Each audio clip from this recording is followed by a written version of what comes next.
There we go. What's going on, YouTube? It is Dom, aka KT2, and I'm coming back to you guys again for another video. Today we have a special guest with us. We have Specialist Promotable Morris with us, and what he's going to talk about is he is a 91 Bravo, right? But he's a 91 Bravo on the AGR side. He's going to elaborate more on what AGR is and how it works. A little bit in this video, and then we're also going to have a separate video on just what AGR is, how to get into, and all that other good stuff. Anyway, thank you, Specialist Morris, for coming on my channel. Thank you for having me. All right, so anyway, we're about to go straight into this. So first question is, how long have you been at your current job? I've been at my current job going on 9 months at my unit. I've been there for about 9 months. I came into the AGR program May 15th of last year, and I've been here where I'm at now for about 9 months. Okay. Why did you pick your job? What made you go towards wheeled vehicle mechanic? Well, I have to be completely honest. When I initially joined, I joined the Air Force first. I enlisted with the Air Force first, but they couldn't promise me, you know how the Army, you know how it's set up to where, you know what your job is before you go. They give you all the incentives and all the good stuff. The Air Force didn't do that.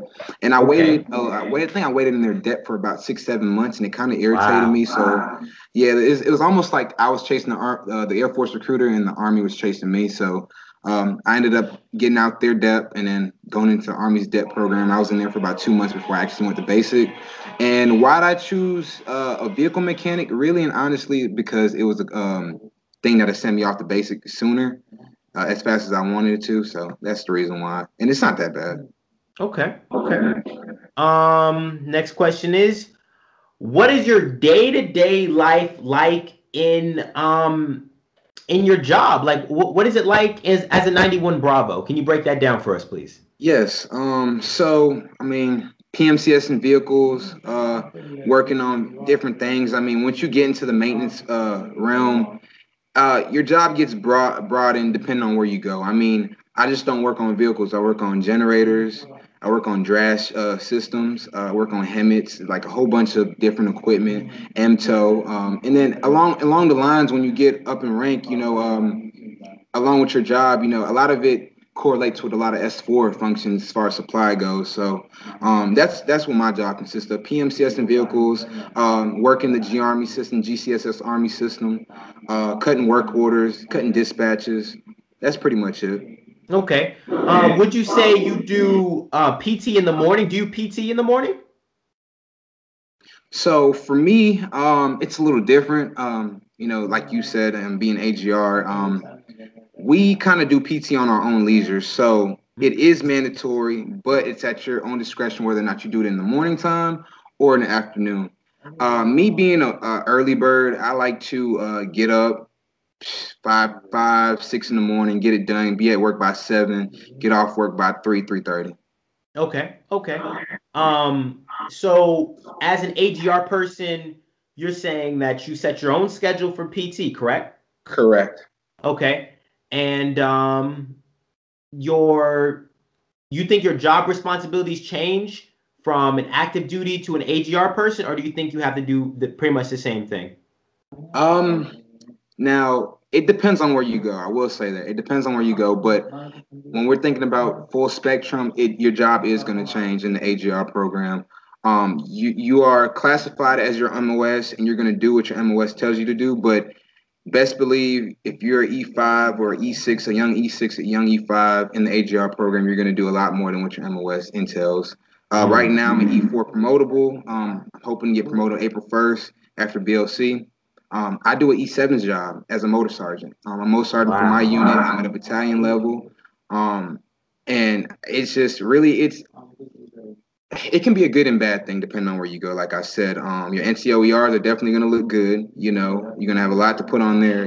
But you also pick up additional duties like training, S3 function ops. Depending on how much full-time staff you have at your unit. So, like I said, there's pros and cons to it, but for the most part, it's the best kept secret in the Army, if you ask me. Okay, okay. Um, so you work with systems and you PMCS these vehicles. It's kind Correct. of what I'm and you also work with generators, right? Correct. Okay. Generators, vehicles, you work on I think your MOS specifically says wheeled vehicle mechanic. Is that all wheeled vehicles, right? Or not? Correct. Okay, Correct. so that may include like maybe Humvees and LMTVs, maybe?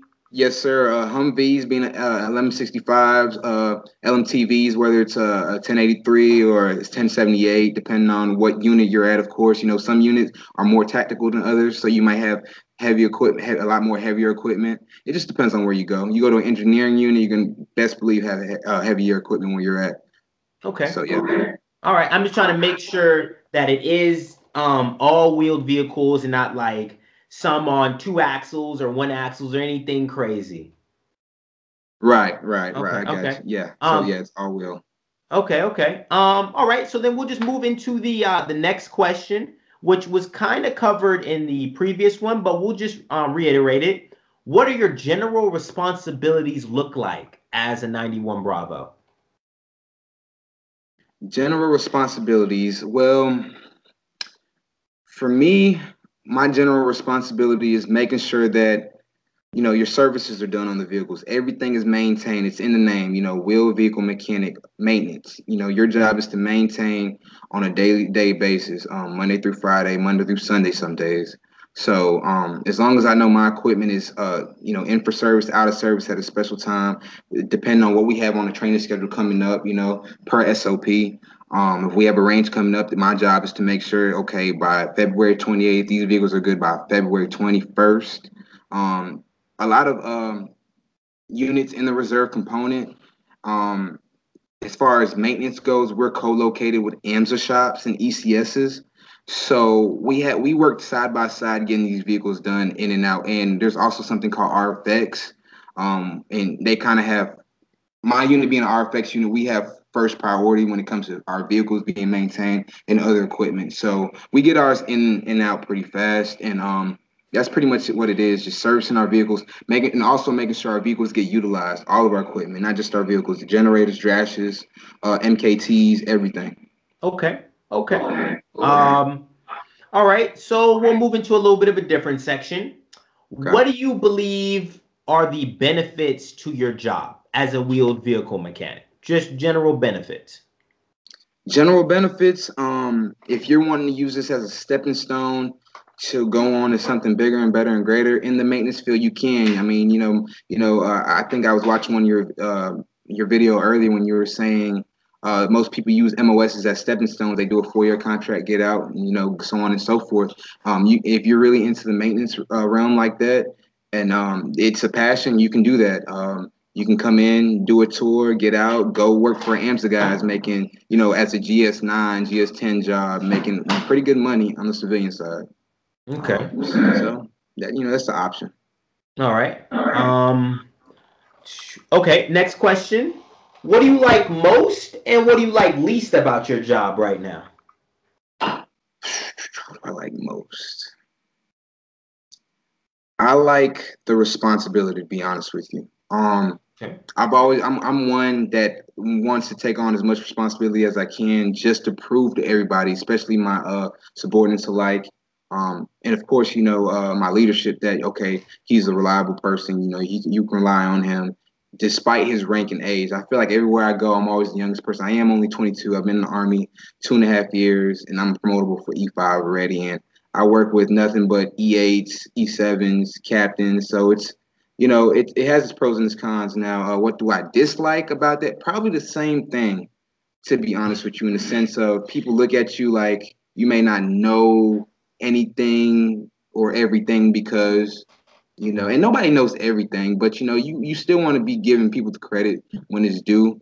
A lot of people don't really see what you do behind the scenes.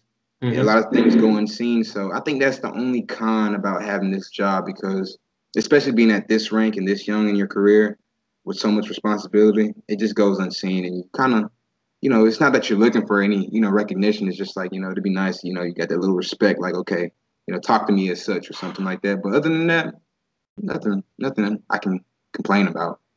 Okay. Best kept secret. Best kept secret. Okay. Okay. We're definitely going to elaborate on that best kept secret in the AGR video because I got to hear about this. Oh yeah.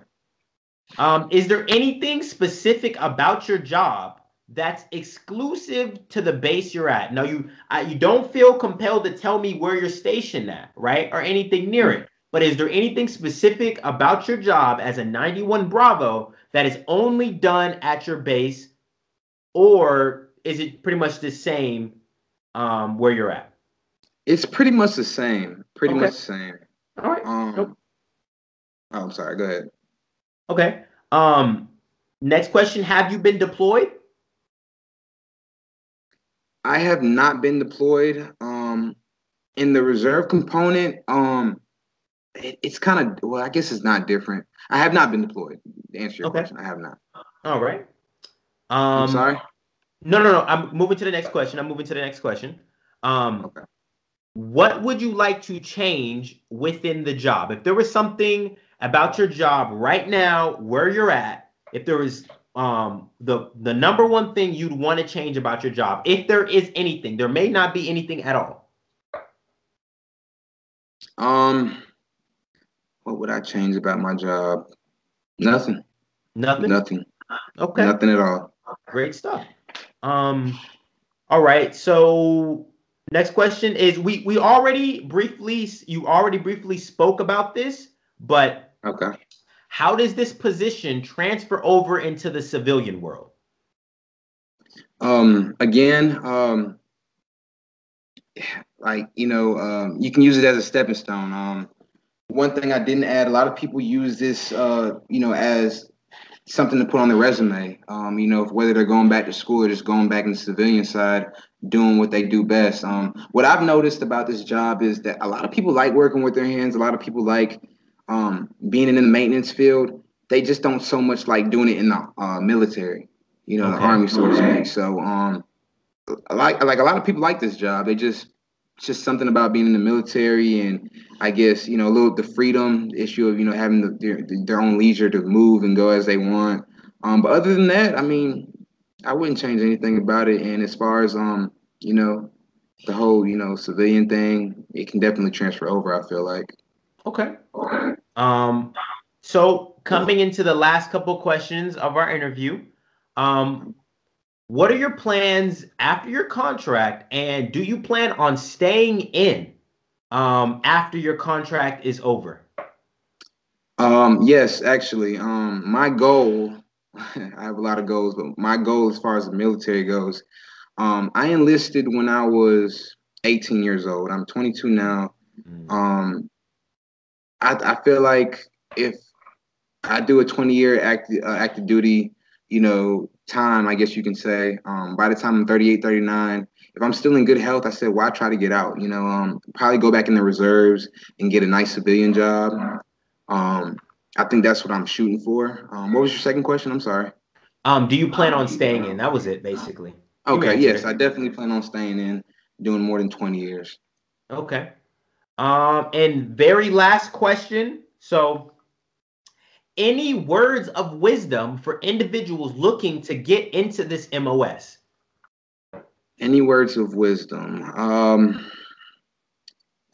Like what you do. Okay. Just when you enlist, do your research. Do not don't if this is something that you really want to do it by all means. You get a chance to work with your hands, you get a chance to be challenged on a day-to-day basis. You work with some really good people, you encounter a lot of good, leadership. And these friendships and these relationships that you end up making, they last a lifetime, and they go a long way. I mean, as far as words of wisdom, that's all I have. Yeah, that's all I have. Okay. All right. Hey, I appreciate it. So again, thank you for stopping by and answering these questions. I'm pretty sure your video is going to help a lot of people that are looking for information on 91 Bravo, especially with your, how do you say it, exclusive viewpoint on it as an AGR. Right. So again, that's it for pretty much the interview portion. And thank you guys for coming through. This is the end of the 91 Bravo interview. If you guys have any questions, comments, or concerns, you guys can hit me up on Snapchat at Clop95, Instagram at KidThunder2, or if Morris lets me drop his IG name, I will put that in the description if he lets me, because I don't know how many people are going to see this, and I don't want a million people hitting him up.